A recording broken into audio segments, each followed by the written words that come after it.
কক্সবাজারে টানা ভারী বর্ষণের পর একের পর এক পাহাড় ধসের ঘটনায় রোহিঙ্গা নারী ও শিশুসহ অন্তত 9 জনের মৃত্যু হয়েছে।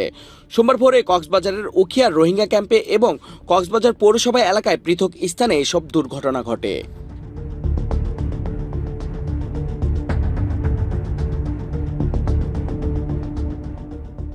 কক্সবাজার সদর মডেল থানার ভারপ্রাপ্ত কর্মকর্তা শেখ মোহাম্মদ আলী জানান, নিহতদের মধ্যে 8 জন উখিয়া উপজেলার রোহিঙ্গা ক্যাম্পে এবং একজন কক্সবাজার পৌরসভা এলাকায় মারা গেছেন। রাত প্রায় 1টার দিকে উখিয়ার 15 নম্বর রোহিঙ্গা ক্যাম্পে একটি ঘরের উপর পাহাড় ধসে পড়ে। এতে একই পরিবারের 3 জন নিহত হন।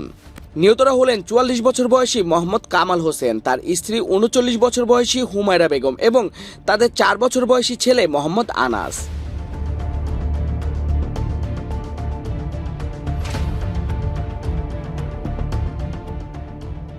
একই সময়ে কুতুপালংয়ের 7 নম্বর ক্যাম্পেও পাহাড়ের ঢাল থেকে মাটি চাপা পড়ে এক শিশুর মৃত্যু হয়।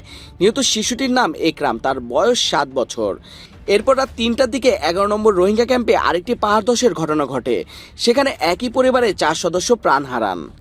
নিহতরা হলেন 27 বছর বয়সী উম্মে হাবিবা, তার 13 বছর বয়সী বোন তানজিনা আক্তার এবং 2 ছোট ভাই 5 বছর বয়সী রিহান ও 3 বছর বয়সী হারুনুর রশিদ। এই ঘটনায় আরও 1 জন আহত হয়েছেন। রোহিঙ্গা ক্যাম্পের বাইরে কক্সবাজার শহরেও পাহাড় ধসে প্রাণহানির ঘটনা ঘটে।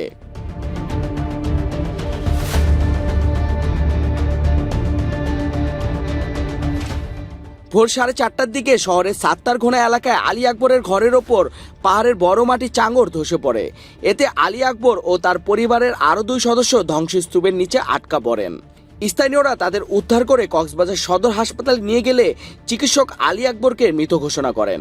উখিয়া ফায়ার সার্ভিস জানিয়েছে, রবিবার সকাল থেকে শুরু হওয়া টানা বর্ষণের কারণেই এসব পাহাড় ধসের ঘটনা ঘটছে। ফায়ার সার্ভিস কর্মীরা বিভিন্ন স্থানে উদ্ধার অভিযান চালিয়ে মরদেহগুলো উদ্ধার করেন।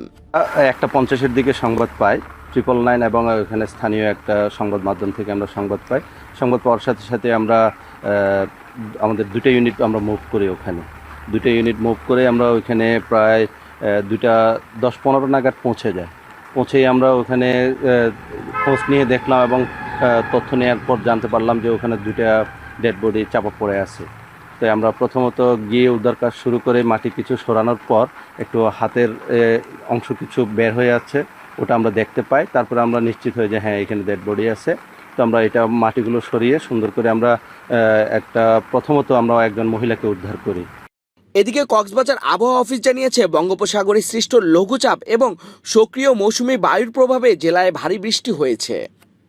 সহকারী আবহাওয়াবিদ মোহাম্মদ আব্দুল হান্নান জানান, সোমবার সকাল পর্যন্ত আগের 24 ঘন্টায় কক্সবাজারে 250 মিলিমিটারের বেশি বৃষ্টিপাত রেকর্ড করা হয়েছে। তিনি আরও জানান, এই বৃষ্টি আরও 2 দিন অব্যাহত থাকতে পারে। টানা বর্ষণ ও পাহাড় ধসের ঝুঁকির মধ্যে প্রশাসনের পক্ষ থেকে ঝুঁকিপূর্ণ এলাকায় বসবাসকারীদের নিরাপদ স্থানে সরে যাওয়ার অনুরোধ জানানো হয়েছে।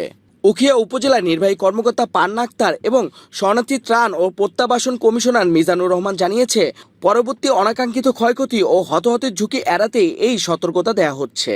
ভারী বৃষ্টি, পাহাড়ি ঢাল আর ঝুঁকিপূর্ণ বসতির কারণে কক্সবাজার রোহিঙ্গা ক্যাম্প ও পাহাড় ঘেঁষা এলাকাগুলোতে নতুন করে আতঙ্ক ছড়িয়ে পড়েছে।